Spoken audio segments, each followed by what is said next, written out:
Hi, everybody. Welcome to English Digest. I'm Stephanie. I'm Tom. It's our culture unit. We're talking about beautiful kimono. Beautiful kimono in the plural form without an S. You'll hear me say kimonos, though, because that's how we talk about them in America. But the kimono is a traditional garment that comes from Japan. It's been part of their tradition for hundreds and hundreds of years. And it's still popular. You'll still see people wear them for special occasions. And I was saying that I'd even seen a guy on a train just, I think, going to work who was wearing some traditional clothing. It was kind of cool. Today, we're going to continue talking about the different variations of these kimono. There isn't just one type. I didn't know there were so many types that they actually produced. Some of these are for different genders. Some are for different aged people. And some are for more formal occasions, and some are less formal. Today, we're going to be learning about three more types. And because Tom's much better at saying Japanese words than I am, he's going to be reading through this. Yeah, I studied Japanese like 20 years ago for one semester. So yeah, suddenly I'm the expert in Japanese. So I'll give it my best shot here. So listen to me read the article right now.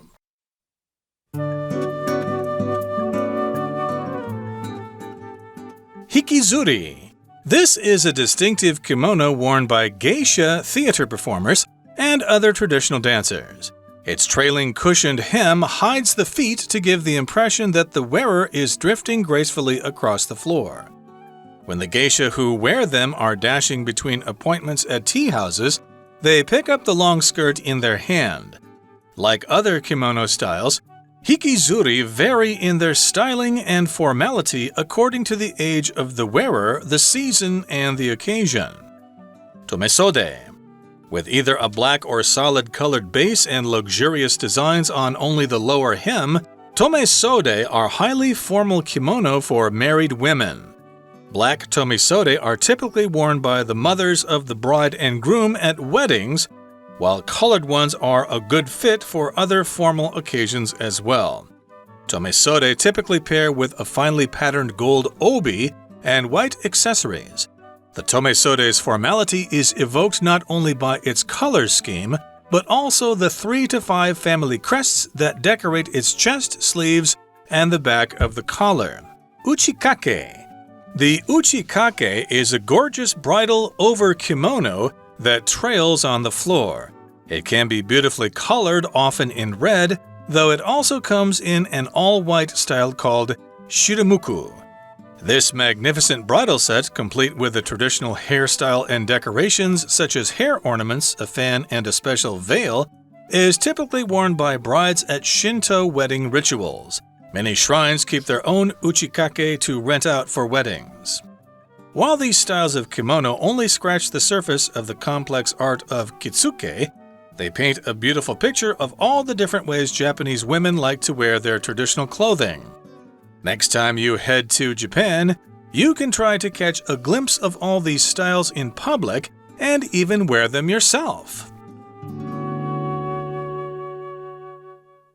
Let's dive in, guys. This is day 2 of our kimono art you can wear unit. And again, it's our culture unit.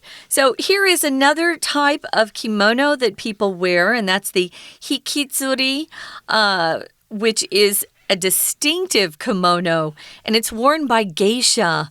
Geisha are those beautiful ladies who not only wear kimonos and wear the traditional shoes, but they also paint their faces up so they look quite special. They look beautiful, and they kind of look like dolls. I remember long ago, Memoirs of a Geisha came out. It was a book. The book is really good. It made me cry, actually. Who are geisha? Geisha girls are these beautiful young women who are trained to perform. They perform and entertain men. They've been around for hundreds of years, but they entertain men, and usually it's confined or only deals with having conversations with them or dancing with them or singing with them. Of course, the gossip is that they would sometimes have sex with these men, but that's not what they're supposed to be doing. But that was their whole job. It was like being on stage and performing, except you're not really on a stage. You're usually just with one guy one-on-one or with a couple of guys. And you're beautiful, and so they're fascinated by you. That's the job of a geisha. There are still geishas today. When I was in Japan, there was a group of geishas that ran by us, and, they get a lot of attention because they're so pretty. Okay, I don't think they're probably doing the same roles that they did in the past. I don't know, but when I think of geisha, I think of the women in those kimonos, but they also have their faces painted white. Sure. Which is really weird to me because when they smile, the white face makes their teeth look really yellow. So I don't understand why people would find that attractive. But in any case, to each his own, there's no accounting for taste. But in any case here, yes, this type of kimono called Hikizuri is worn by geisha, and again, they're traditional theater performers, and they also are worn by traditional dancers. Now, its trailing, cushioned hem hides the feet to give the impression that the wearer is drifting gracefully across the floor. Yes, that's another trait or characteristic of geisha. They wear this garment, and you cannot see their feet. So it looks like they're gliding across the floor, and I'm sure they have to train to step a certain way, so you can't really see them kind of bobbing up and down like normal people would if they're walking. They probably take very short steps, and they wear socks, so you can't hear the clip-clop of the shoes. And yes, indeed, it's got this cushioned hem. Now, for me, a hem usually refers to the area of the cloth that folds under, and then you sew it, like the bottom of your jeans, for example. That would be the hem there. But in this particular case, I think it means something slightly different. Well, the hem is a lot wider, Tom, than we're used to, but it's still what you're thinking of. Still is a hem. Yeah, it's still a hem on that kimono. Another way we use cushion is to talk about adding extra padding to something so it's more comfortable. A lot of our sofas have cushions on them. Those are those pillows that are kind of pretty. That's the noun form. Here we're using it as an adjective. Cushioned hem. A hem that has padding added to it so that it's not only hiding their feet, it's longer, but it's also kind of covering up the noise of walking, because walking sometimes is not always silent. And they're supposed to just be drifting gracefully across the floor. It's all sort of a performance that they have to give. So, yeah, one of the things they don't want to see are people's feet or hear them walking, because that takes away the magic of being a geisha. Now, if you drift, usually you're just moving slowly along on either a current of air. You're floating in the air. Maybe a feather has been pulled from one of the birds and it's drifting along in the air. Or sometimes you can drift along the water. If you're floating on top of the water, we'll say that, I'm just drifting down the river right now. Here they're going to be drifting across the floor. Gracefully just means really beautifully. We describe dancers as being graceful. You have a lot of elegance if you're doing something gracefully. You don't trip and fall, and you move quite smoothly. It's not jerky like a lot of us move. Now, the next sentence here says, when the geisha who wear them are dashing between appointments at tea houses, they pick up the long skirt in their hand. So geisha have different jobs. They have appointments at tea houses. An appointment is a time you're supposed to go see somebody. You might have a dentist appointment or a doctor's appointment. You wouldn't say date. That's when a boy and a girl get together and go see a movie. That's a date. A meeting is for business, and an appointment is when you are supposed to see somebody in a formal situation. So these geisha have appointments at tea houses, and they're dashing between them. They're going quickly between their appointments. So, of course, they have to pick up that long skirt. Otherwise, it will drag on the ground and get dirty, and they might trip or something. And like other kimono styles, Hikizuri vary in their styling and formality according to the age of the wearer, the season, and the occasion. So, yeah, they will change in their style depending on various various factors, such as the formality of the situation. Is it really formal or is it semi-formal? Is it informal? And how old is the lady who is wearing this kimono? Is she older? Is she younger? That will influence the style. And the season will influence the style as well. They'll probably be thicker in the winter and thinner in the summer. And, of course, there are different occasions, too. Is it a birthday party or some kind of celebration, a business meeting, or whatever? Well, here's the next type of variety. It's the tomesode. It has either a black or solid colored base. The very bottom of the kimono, that's what they're talking about when they say base. It's also got luxurious designs on it, but those designs only appear on the lower hem or the lower part of the kimono. So this tomesode, they're highly formal and they're only for married women. So guys can't wear them, single women can't wear them. You won't find them on kids. So they definitely, all of these variations have kind of rules. Who can wear them, when, what time of the year, even perhaps, or how old or young these people are. These black tomesode are typically worn by mothers of the bride and groom at weddings. Oh, so... You know, usually in America, at least, mothers spend a long time looking for the perfect dress that they can wear to their son's wedding or to their daughter's wedding. It's kind of a mess. I remember trying to help my mom find the perfect dress. Well, in Japan, if there's a wedding, these mothers are going to be wearing these tomesode, and that kind of takes all the shopping out of the picture. Kind of the worry is removed because they can just wear these very formal, very traditional kimono. Exactly, and black tomesode are typically worn by the mothers of the bride and groom. The bride, of course, is the woman who's getting married, and the groom is the boy or the man who's getting married. And white-colored ones are a good fit for other formal occasions as well. So if they're worn at a wedding, they tend to be black, but they can be white for different occasions, different festivals, different celebrations, different ceremonies. And tomesode typically pair with a finely patterned gold obi and white accessories. Yes, when I did a search on Google there, the pictures that came up were all in black with this gold sash. Ooh, nice. Yes, indeed, it's patterned. It's got some fine patterns on it. Sash is the English word for that word obi. We would say sash in English. Yeah, kind of like a thick belt. Yeah. Like candidates for political office will wear sashes, or the winner of a beauty contest will wear a sash around her shoulders. And so in this particular case, it's a finely patterned gold obi, and they'll have white accessories. Accessories are other things that go along with it.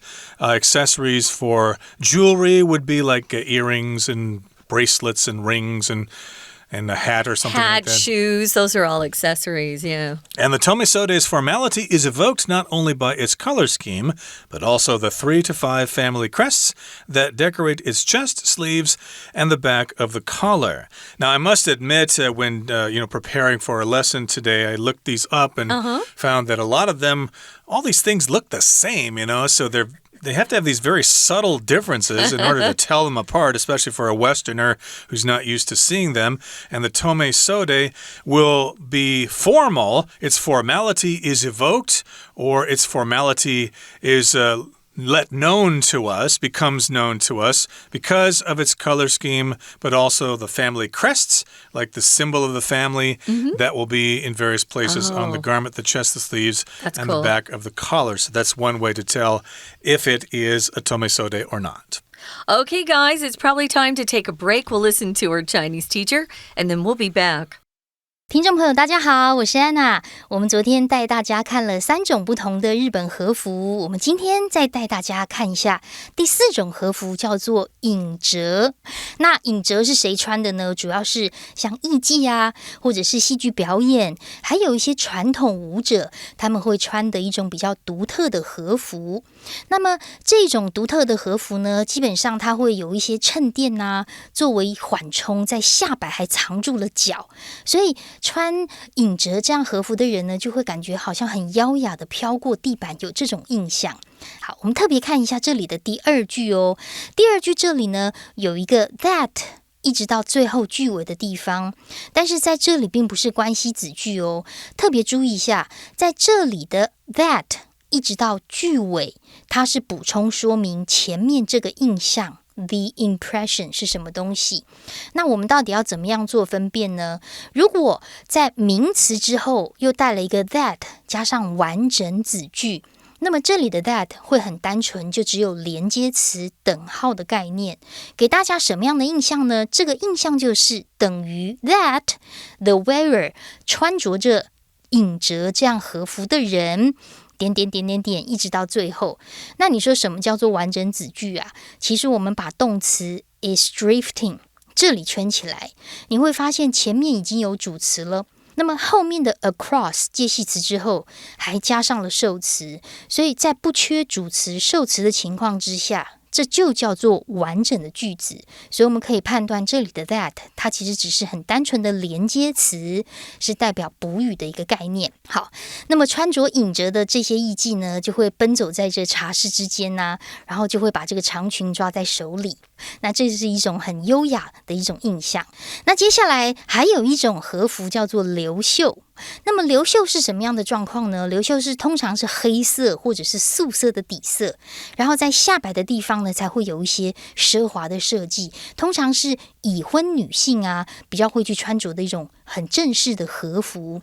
所以像在婚礼上啊，新郎新娘的母亲通常都会穿着着流袖这样子的一个和服。我们特别注意一下第二句的地方，第二句还蛮长的哦，在中间逗点之后有一个 while， 因为 while 在我们一开始学英文的时候，我们会说它是 when 当什么什么时间的意思。当然除了这个意思之外，另外一个意思啊，我们如果在句首看到 while， 通常有 although 虽然什么什么情况的意思。那到底怎么分呢？就会直接用句子当中的文意去做区别。但是这个 while 呢，如果它放在句中，也就是有两个子句，中间打了一个逗点，在第二个子句出现了一个 while 的时候呢，通常都会有然而的意思。那这个然而就代表的是逗点前后两个子句的状况有一点对比或对照的意思。那比如说像这一句啊，特别就在逗点的 while 前面提到，如果是婚礼上呢，新郎新娘的母亲通常都穿着这个黑色的流袖，那么有色的流袖呢就会适合其他的场合。不过同样在流袖这一段的第四句，我们也要注意一下，在这里有一个不止 A 而且 B 的连接词。好，在第四句的地方，我们把 not only跟 but also 抓出来， but also 之后又带了一个限定用法的关系子句，先行词是 the 3 to 5 family crests， 那么 that 到句尾是限定用法的关系子句。 We're going to take a quick break. Stay tuned. We'll be right back.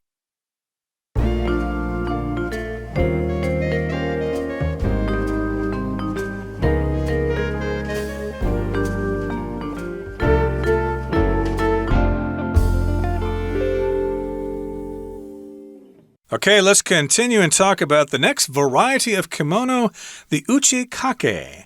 And the Uchikake is a gorgeous bridal over kimono that trails on the floor. So it's for a wedding, it's for a bride. So anything having to do with the bride at a wedding is called bridal. Like a bridal shower is when all the female friends of the bride get together and have a party with the bride and give her gifts and stuff like that.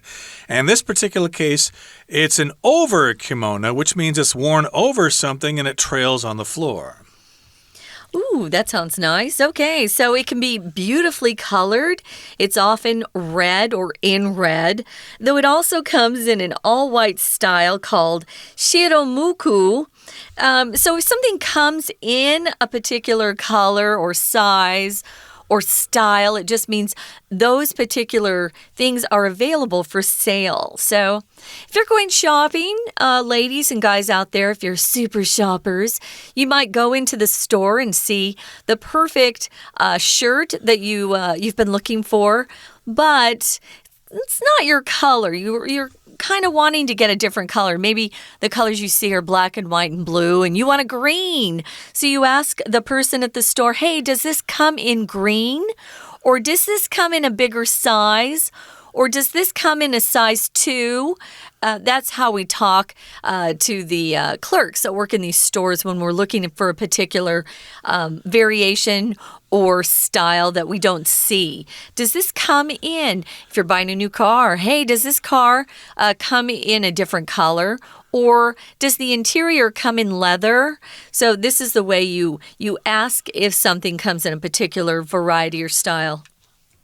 Exactly. So, yes, it comes in an all-white style, and it's called shirumuku. I know shiro means white in Japanese. I don't know what muku means right now, but this magnificent bridal set, complete with a traditional hairstyle and decorations, such as hair ornaments, a fan, and a special veil, is typically worn by brides at Shinto wedding rituals. So, it's a magnificent bridal set. Again, it's a set of clothing that is used at a wedding, and it has other accessories with it. It's complete with a traditional hairstyle. If you're the bride, you'll have to have your hair done. It's also got some decorations, which are similar to accessories. A decoration, of course, is just something that makes something look better. Like if you're having a Christmas party, you might have Christmas decorations, a Christmas tree, a wreath, colored lights and stuff like that. Those are Christmas decorations. In this particular case, the Uchikake will have decorations such as hair ornaments. An ornament, of course, is something that you wear in your hair or on your body, or you can put it on your shelf or something. Just some kind of object that looks kind of cool. A fan, of course, is what keeps you cool as you wave it in front of your face. And the veil is what covers your face if you're a bride. Shinto, of course, is Shendao in Chinese, and they do have these wedding rituals in Japan because Shinto is a common religion in Japan. We use veil here as a noun, but you can also use it as a verb to veil something. Or unveil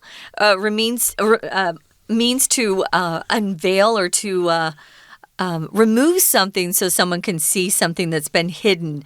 And of course, those brides, they have the veil over their face as they walk up to the minister or the preacher, whoever is marrying them, and then they put that veil back from their face, and then they make their vows with their future husbands. So, yeah, it's got a special veil as well.